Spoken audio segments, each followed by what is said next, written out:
सबके मन मनसिज हरे, जे राखे रघुबीर ते उबरे ते ही काल में। कामदेव ने ऐसा बाण चलाया कि लताएं वृक्ष से लिपट गई। पुरुष स्त्री में हो गए, स्त्री पुरुष में हो गए।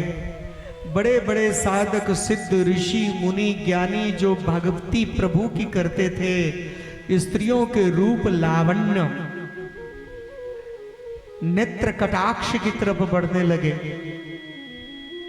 अबला बिलो की पुरुष में अबला पुरुषों को देखने लगी, स्त्री पुरुषों को और पुरुष स्त्रियों को।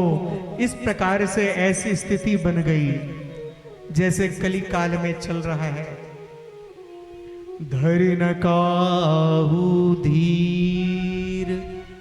अब तपस्या हो तो तप बल हो, साधन हो, पवित्र अन्न हो, तप बल हो तो धीरज धारण करे। अब जो मोमोज खाएगा, पिज्जा खाएगा, वो धीर कैसे धारण करेगा? लेकिन वहां मोमोज पिज्जा नहीं था, लेकिन स्थिति ऐसी कामदेव के बाण से हो गया। क्या हो गया? सब के सब व्याकुल हो गए,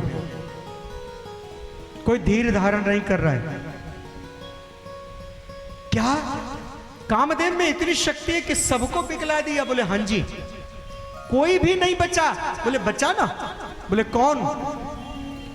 जे राखे रघुबीर ते उबरे ते ही काल महु। जिसको परमात्मा ने रख लिया, क्या समझे? जिसको मेरे राम जी ने रख लिया, जिसको भोलेनाथ ने रख लिया, वो काम से बच गया, वह प्रपंच से बच गया। इसमें कोई दो मत नहीं है। तब सीवती सर नयन उघारा, तब सीवती सर नयन उघारा, चितवत काम भयौ जरी छारा, चितवत काम भयौ जरी छारा। छार, छार किसको बोलते? राख को। राख की ढेर में कामदेव हो गए। जैसे तीसरा नेत्र भोलेनाथ ने खोला, हाहाकार हो गया। रति चरणों में गिर पड़ी। कोई बात नहीं, तूने प्रार्थना किया, रति इसीलिए गई थी। यदि मेरा पति भस्म हो गया तो भोलेनाथ दयालु है, उनके चरणों में गिर जाऊंगी। शिव के चरणों में गिर गई। शिव ने कहा ठीक है, सुनो, अभी निराकार रूप में जगह जगह तेरे पति सबके हृदय में रहेंगे, लेकिन सुनो, जब यदुवंश में कृष्ण का अवतार होगा तो कृष्ण के पुत्र के रूप में कामदेव तेरे पति प्रद्युम्न स्वयं कामदेव बन के आएंगे। बोले अच्छा, बड़ी प्रसन्न हुई। इस प्रकार से सबको वरदान दिया। इधर सब तैयार हो रहे हैं। देवताओं ने सोचा कहीं फिर दोबारा तारकासुर का वध करना है, शिव के विवाह में हम सबको जाना है, तो कहीं आज फिर दोबारा बोले तपस्या में बैठ जाए। उसी समय देवताओं ने दुमदुबी बजा दी जोर जोर से। दुमदुबी समझते हो? आपकी कथा में दुमदुबी भी बजी थी ना? एक नहीं बजी। दुमदुबी तो यूं तीरा होता है बड़ा सा, लेकिन दुमदुबी का थोड़ा सा प्रतिरूप हो गया। हमारी दुमदुबी को देखकर अंग्रेजों ने बनाया, उसको बोलते हैं अंग्रेजी बाजा, बैंड बाजा। बैंड बाजा, ढोल, शोभा यात्रा में बजा था ना ढोल, तो सारे देवताओं ने दुमदुबी निनाद किया। भोलेनाथ जी ने सोचा ये दुमदुबी कहां बज रहा है, किस लिए बज रहा है? देवता सज धज के आए, भोलेनाथ आप ही के लिए बज रहा है। बोले मेरे लिए? बोले हाँ, आपकी शादी है। बोले मुझे पता नहीं मेरी शादी है। बोले कल का ही मुहूर्त निकाला है। बोले कल का? ब्रह्मा जी बोले अरे देवताओं पता नहीं है तुम्हें, चुप रहो। सोचा कि फिर दोबारा कहीं तपस्या में बाबा न बैठ जाए। अरे देवताओं कल का नहीं, आज ही का मुहूर्त है। बोले अच्छा आज ही का मुहूर्त है? बोले तो ठीक है। तो फिर क्या किया? सभी देवताओं ने फिर दुमदुमी बजाई, बैंड बाजा बजाया। तो उसी समय क्या हुआ जी, जब जोर जोर से दुमदुमी बजाया फिर क्या हुआ, भोलेनाथ जी को सजाने लगे सभी देवांगनाएं, देवतागण खूब सजाया, सोने का मुकुट पहनाया, सुंदर सुंदर स्वर्ण में जगह जगह श्रृंगार लगाया, सुंदर सुंदर श्रृंगार किया भोलेनाथ जी का। और क्या किया,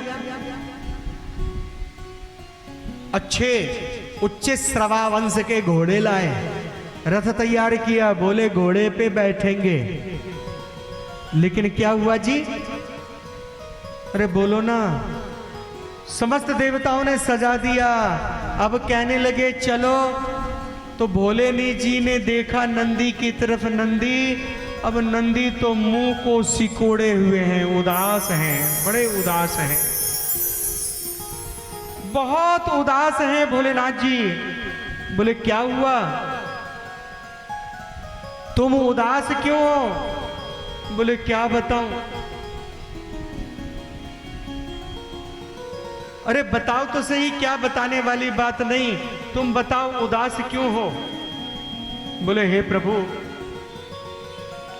आपका विवाह है ना? बोले हाँ। हमने देखा है कि जिन जिन लोगों का विवाह होता है उसमें दूल्हे को सजाते हैं उनके परिवार वाले। बोले हाँ, हमने आज तक सजाया नहीं है, तो हमारी इच्छा है कि हम आपको सजाएं, लेकिन आपको तो बोले तो सजा दो, सजा दो, सजाना है तो। बोले सजा दें, कैसे? आप तो सज लिए। तो बोले ये सजावट तो उतर जाता, ये बाहरी सजावट है, जिसका अंदर से सजा हुआ उसको बाहरी सजावट की जरूरत क्या? लेकिन फिर भी तुमने सजाना है, तुम ही सजा दो। बोले इनको उतारना पड़ेगा, देवताओं ने सजा दिया अपने ढंग से, हम भूत अपने ढंग से सजाना चाहते हैं। बोले ठीक है तो सजाओ ना। पहले मुकुट हटाया, जटा खोल दिया, जटा खोला तो सारा क्रीम पाउडर और फेशियल बोलते हैं सारा उतर गया बाबा का। देवांगनाओं ने कराई थी, वो सारा उतर गया। बाबा खूब अच्छी तरह गंगा जल से रगड़ रगड़ के नहाया, भस्म लगा लगा के। इतने में एक पिशाच दौड़ा दौड़ा आया, भोलेनाथ भोलेनाथ भोलेनाथ, ठहरो ठहरो। बोले क्या? जटाओं को बांध दिया, पिशाच आया। बोले मणिकर्णिका घाट से, काशी से मैं चिता भस्म लाया हूं। तो दूसरा एक प्रेत भी दौड़ा दौड़ा आया, बाबा। बोले क्या बात है? बोले मैं उज्जैन से लेके आया हूं, क्षिप्रा नदी के तट से, दिव्य शमशान से, अखंड शमशान से। अच्छा चलो दोनों लगा दो। शमशान की राख को चाना के बाबा के ऊपर में धर, तुरंत ही नहाए धोए बाबा, जटा मुकुट पहने हुए, तुरंत ही बोले पाउडर लगाते ना नहाने से पहले, क्रीम पाउडर। बोले देवताओं ने दूसरा लगाया, हम अपना लगाएंगे। और क्या किया, बाबा को चिता भस्म से खूब अच्छी तरह भस्म लगाया, पाउडर लग गया। अब यो यो रेखाएं, जैसे ये देखो ना हाथ पे है ना, ऐसे ऐसे ऐसे रेखाएं सब जगह, पूरे अंग अंग प्रत्यंग रेखाएं बना दी। और क्या हुआ, इतने में क्या हुआ जी, नागलोक से नागराज वासुकी के अध्यक्षता में छोटे छोटे सपोले आए, सांपों के बच्चे, भयंकर जहरीले सपोले आए। और सपोलों ने क्या किया, एक साथ ग्रंथि बंद करके जुड़ करके और एक बड़ा नाग को माथे पे जटा पे बांध दिया। और सपोले आपस में बित करके पहले तो मुकुट बन गए, फिर एक और उसी नाग में नीचे भी लटक गए, वो सेहरा बन गया। और कानों में छोटे छोटे सर्पों को बांध दिया गया। और प्रभु डमरू ले रहे हैं, बहुत सुंदर लग रहे हैं। आओ ना हम शिव जी का हम भी श्रृंगार करें।